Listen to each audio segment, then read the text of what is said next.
വയനാട്ടിലെ ഏറ്റവും സുന്ദരമായ ഒരു ഗ്രാമം, ഇനി ഒരിക്കലും നമുക്ക് മറക്കാൻ കഴിയാത്ത ഒരു ഗ്രാമം. വയനാട്ടിലെ മുണ്ടക്കയും പിന്നെ ചൂരൽമലയും. ഇന്ന് ഞങ്ങൾ അങ്ങോട്ടാണ് പോകുന്നത്. എന്താണ് ഇതിൻ്റെ പ്രകൃതി ഭംഗി? ഈ പ്രകൃതി ഭംഗി ആസ്വദിക്കാൻ വേണ്ടി ഈ മുണ്ടക്കയത്തേക്കും ചൂരൽമലയിലേക്കും എത്രയോ ആളുകൾ എത്തിയിരുന്നു കുറച്ച് മുൻപ്. ഇതാണ് ഈ ചൂരൽമലയുടെയും മുണ്ടക്കയത്തിൻ്റെയും ഇപ്പോഴത്തെ അവസ്ഥ. ഇവിടെയുള്ള ഹോട്ടലുകൾക്ക് വരെ ഓർമ്മ എന്നാണ് പേര്. വേറൊന്നും കൊണ്ടല്ല, എല്ലാം ഓർമ്മയായി കഴിഞ്ഞില്ലേ, അതുകൊണ്ട് തന്നെയാണ് ഓർമ്മ എന്ന പേര് വെക്കാൻ കാരണം. ഇതാണ് എല്ലാം തകർത്തെറിഞ്ഞു പോയ മുണ്ടക്കൈ സ്കൂളും ഒറ്റ ദിവസം കൊണ്ട് മിലിറ്ററി സ്ഥാപിച്ച ആ പാലവും.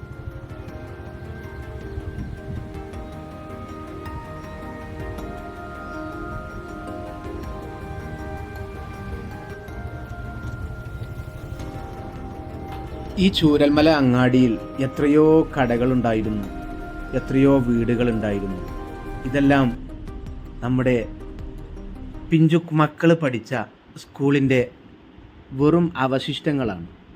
ഈ സ്കൂളാവട്ടെ 1 കോടി ചെലവ് വഹിച്ച് സർക്കാർ കുറച്ച് ദിവസങ്ങൾക്ക് മാത്രം മുമ്പ് ഉദ്ഘാടനം കഴിഞ്ഞ ആ ഒരു ബിൽഡിങ്ങാണിത്. ഇതിൻ്റെ ഇപ്പോഴത്തെ അവസ്ഥ കാണുമ്പോൾ നമുക്ക് തന്നെ നെഞ്ചു പൊട്ടിക്കും. ഏതോ ഒരു വീടിൻ്റെ മുറ്റത്ത് നിർത്തിയിട്ട ഒരു കാർ പോർച്ചിലുള്ളൊരു കാറാണിത്. ഈ കാറിൻ്റെ ഇപ്പോഴത്തെ അവസ്ഥ നമ്മുടെ ആരെയും കരളലിയിക്കുന്നതാണ്. ഈ വീടുകൾ കണ്ടോ? ഈ വീടിൻ്റെ മുന്നിലൊരു ബൈക്കുണ്ട്. ആ ബൈക്കിൻ്റെ അവസ്ഥ അതുപോലെ. ഈ വീടുകളിലേക്കെല്ലാം ചളി അടിച്ചു കയറിയിട്ട് ഇവിടുന്നാണ് ഏറ്റവും അധികം ബോഡികൾ കിട്ടിയിട്ടുള്ളത്. നമ്മൾ ആദ്യം കണ്ട മുണ്ടക്കയും ചൂരൽമലയും ഒന്നുമല്ല ഇപ്പോൾ. ഇവിടെ ഇപ്പോഴും കുറേ ആളുകൾ കാണാനില്ല. പക്ഷേ ഇപ്പൊ തെരച്ചിലും കാര്യങ്ങളൊക്കെ നിർത്തിവെച്ചു എന്ന് മാത്രം.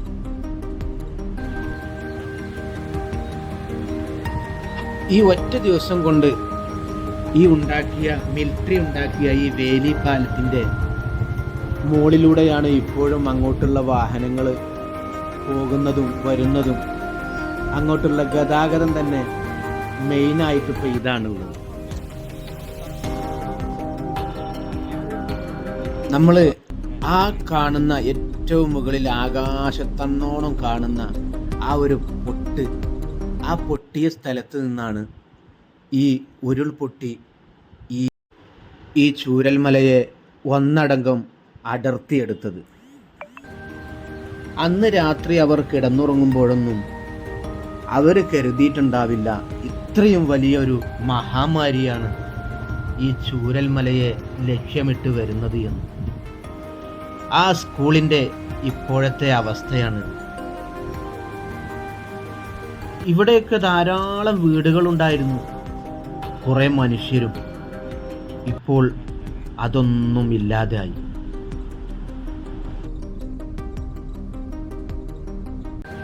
ഇപ്പോൾ വളരെ ശാന്തമായി ഒഴുകുന്ന ഈ പുഴ ഒരു ദിവസം കലിതുള്ളി വന്നതാണ് ഈ ലോകത്തെ തന്നെ നടുക്കിയ ഒരു ദിവസം. ഇപ്പോൾ ഞങ്ങൾ ചൂരൽമലയിൽ നിന്ന് മുണ്ടക്കയിലേക്ക് പോവുകയാണ്. എത്രയോ കിലോമീറ്ററുകൾ താണ്ടിയിട്ടാണ് ഈ വെള്ളവും ഈ മണ്ണും ഈ കല്ലും എല്ലാം വന്ന് ഈ ചൂരൽമല എന്ന പ്രദേശത്തെ അപ്പാടെ അട്ടിമറിച്ചത്. ഈ കല്ലിൻ്റെ വലിപ്പം കണ്ടോ? ഏകദേശം ഒരു വീടിനേക്കാളും വലിപ്പമുണ്ട്. ഇതാണ് മുണ്ടക്കയിൽ പള്ളി. അന്ന് നടന്ന ആ മഹാമാരിയിൽ ആ പള്ളിയിലുള്ള ഖത്തീബ് മരണപ്പെട്ടു.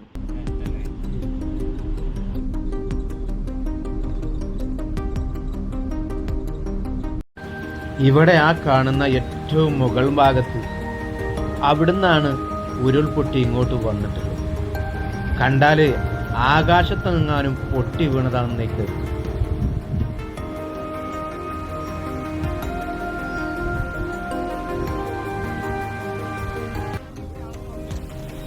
നമ്മളിപ്പോൾ ഈ കാണുന്ന ഈ സ്ഥലത്തൊക്കെ കുറേ വീടുകൾ ഉണ്ടായിരുന്നു, ഒരുപാട് വീടുകൾ, കുറേ മനുഷ്യരും.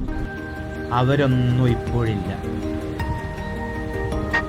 ഇതിൻ്റെ തൊട്ടു താഴെ നമ്മളാ കാണുന്ന ആ സ്ഥലത്തായിരുന്നു സീതമ്മക്കുന്ന് വാട്ടർഫാൾ എന്ന് പറഞ്ഞ സ്ഥലം. ആ ഒരു പാർക്ക്, ആ ഒരു പാർക്കേ ഇപ്പോഴില്ല. ഇവിടെ വരാത്തവരും കാണാത്തവരുണ്ടെങ്കിൽ എന്ത് റിസ്ക് എടുത്തിട്ടും ഇവിടെ നിങ്ങളൊന്ന് വരണം, കാണണം. കാരണം ഇതൊക്കെ മുണ്ടക്കയിലുള്ള, നമ്മൾ നേരത്തെ കണ്ടത് മുണ്ടക്കയിലുള്ള ബിൽഡിങ്ങുകളാണ്. ഇതാണ് ആ മുണ്ടക്കയിലുള്ള പള്ളി. ആ പള്ളിയുടെ മുന്നിൽ ഒരു ജീപ്പാണെന്നേ തോന്നൂല ഇപ്പോൾ കണ്ടാൽ. അത്രക്കും ഭയാനകമായിരുന്നു അന്നത്തെ രാത്രിയിലുള്ള ആ മഹാമാരി.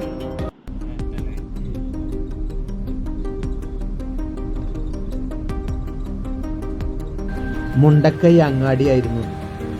അത്ര ചെറിയ അങ്ങാടിയൊന്നുമല്ല, അത്യാവശ്യം വലിയ അങ്ങാടിയായിരുന്നു. അവിടെയുള്ള ബിൽഡിങ്ങുകളാണ് നമ്മൾ നേരത്തെ കണ്ടത്.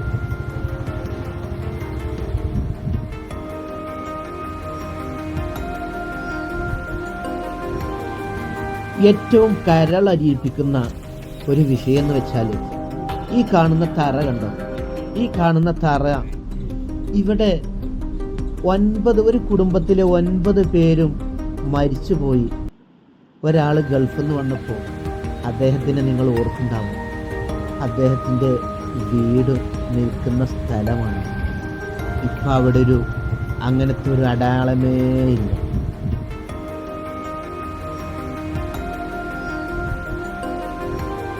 ഈ പ്രദേശം നിറച്ച് വീടായിരുന്നു. ഈ മുണ്ടക്കയിലാണ് ഏറ്റവും കൂടുതൽ മരണം നടന്നിട്ടുള്ളത്. ഏറ്റവും കൂടുതൽ ആളുകൾ അപ്രതീക്ഷമായി മണ്ണിൻ്റെ അടിയിൽ പോയത്, ഏറ്റവും മരണം സംഭവിച്ചത് ഈ മുണ്ടക്കയിലാണ്.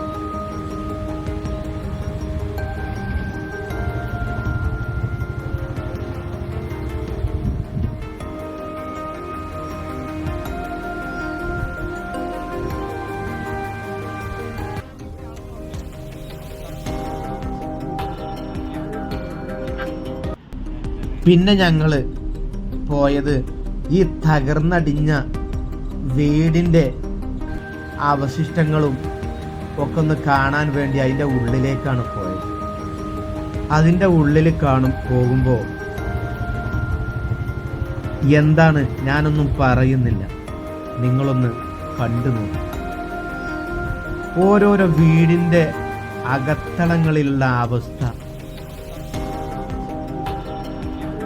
കുറേ പ്ലേറ്റുകൾ, പാത്രങ്ങൾ, കുട്ടികളുടെ പുസ്തകങ്ങൾ, പേനകൾ, കുട്ടികൾ ചായം പൂശാൻ ഉപയോഗിക്കുന്ന മഷികൾ, കുട്ടികളുടെ ടെക്സ്റ്റ് ബുക്കുകൾ, നോട്ട് ബുക്കുകൾ, അവർക്ക് കിട്ടിയ അഭിനന്ദനങ്ങൾ എഴുതിയ കുറേ ഫലകങ്ങൾ, കുറേ മദ്രസയിലെ സർട്ടിഫിക്കറ്റുകൾ, അതുപോലെ എന്തൊക്കെയാണോ അവിടെ കാണാനെന്ന് ഞങ്ങൾക്ക് കഴിഞ്ഞത്. കുറേ സാധനങ്ങൾ, കുട്ടികളതാവട്ടെ വലിയവരതാവട്ടെ, ഒന്നും തന്നെ ഇതുവരെ ആരും കൊണ്ടുപോയിട്ടില്ല, ആരും അത് തൊട്ടിട്ടില്ല. ഈ വീടിൻ്റെ അകം കണ്ടോ? ഒരു ആളുടെ ഉയരത്തിൽ ചളി വന്ന് അടഞ്ഞിരിക്കുകയാണ്. ഇതിലായിരുന്നു ഇതിലൊക്കെ എത്ര മയ്യത്തുകളാവും പുറത്തെടുത്തിട്ടുണ്ടാവുക എന്ന് ആലോചിക്കുമ്പോൾ കൽബ് കത്തിപ്പോകും.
നിങ്ങൾ ഇവിടെ കണ്ട ആ ആൽമരം കണ്ടോ?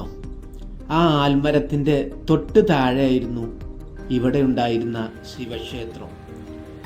ഇപ്പോൾ അങ്ങനെ ഒരു ക്ഷേത്രമേ ഉള്ളതായിട്ട് അവിടെ ഒന്നും കാണാൻ കഴിയുന്നില്ല.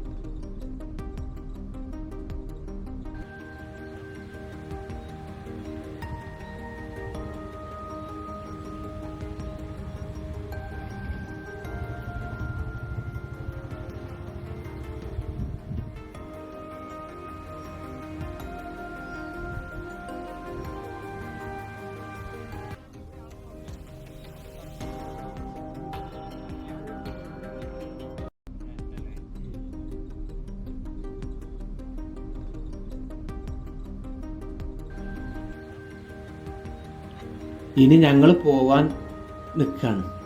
കാരണം പെരുന്നാളിൻ്റെ 3-ാം ദിവസമാണ് ഞങ്ങൾ വന്നത്. അപ്പോൾ ഇവിടെ കുറേ ടൂറിസ്റ്റുകൾ ഈ തരിപ്പണമായത് കാണാൻ വേണ്ടി കുറേ ആളുകൾ ഇവിടെ വന്നിട്ടുണ്ട്.